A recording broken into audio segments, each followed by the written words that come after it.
Transitions are a great way of delivering interactivity in your projects, but occasionally you want to run an animation that doesn't involve a user action. In that case, we need to use keyframes.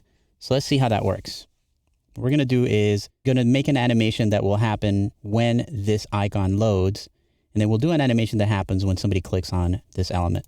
So first we'll do an onLoad handler to handle what happens when this image loads. And what we'll do is we'll change the class name to a class that we've set up right here called load icon.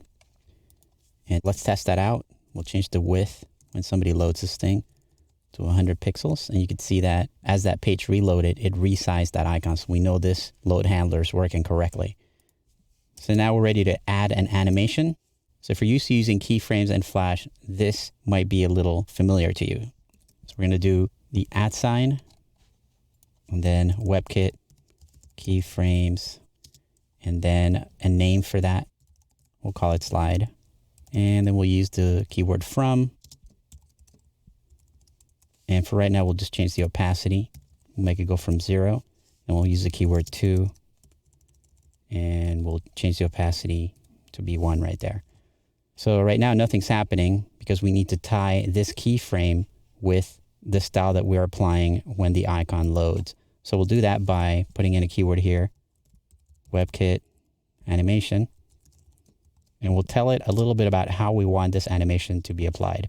So we'll say first, the animation that we want is the slide.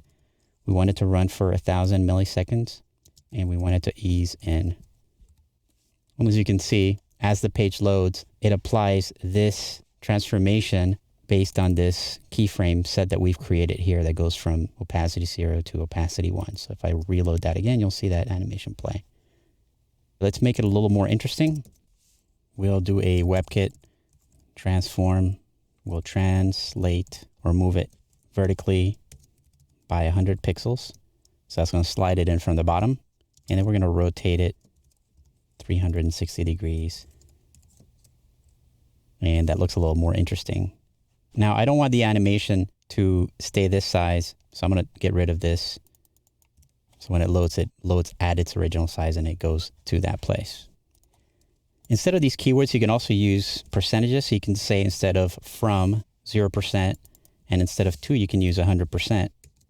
That gives you a hint as to how to add additional keyframes. It means that you can add another keyframe in this sequence by typing in a different percentage and putting in something else here. So we'll do again WebKit transform, and we'll do a translate -10 pixels, and I need to translate in the vertical axis 10 pixels. And what that will do is it'll slide it into position, but before it does that, it goes a little past where it's going to end up and it slides back into view.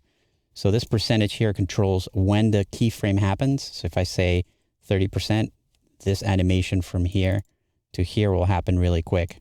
If I say 90%, then this animation will happen slower, and then it'll get it to this a lot quicker. Now you may notice that we're missing the rotation. It's because we didn't put it over here. And since the original object doesn't have a rotation property in it, it's resetting it to whatever the original object has. So we'll go ahead and reset it to rotate to 0. And now that rotation will come back.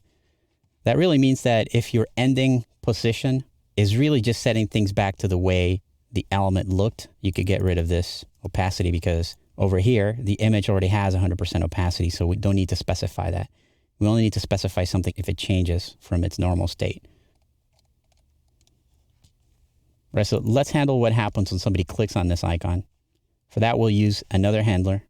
Handler is on click, so when somebody clicks on this, I want to check to see what the class name is. So I'll say if this class name is not the keyword pulse. So if the class is not set up to be pulsing, then it's going to make it switch to that style. So this dot class name equals pulse.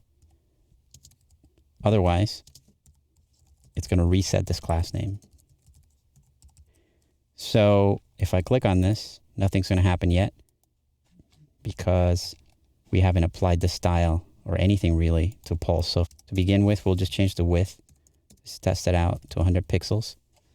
And when somebody clicks on this thing, it should get a little bit bigger. When somebody clicks on it again, it should get smaller again. So all that's being done by this bit of ActionScript right here. And we know that's working. So we can go on to creating our keyframes. So we'll do at WebKit keyframes, and we'll call this one pulse. And we'll set up a series of keyframes here. So 0%, we'll need a keyframe at 30% and at 100%. We'll change this one to a scale of 1.1, and we'll tie it to this style using WebKit animation. And we'll tell it we want the pulse animation for 1,000 milliseconds, and we want it to ease in. So let's set WebKit transform scale.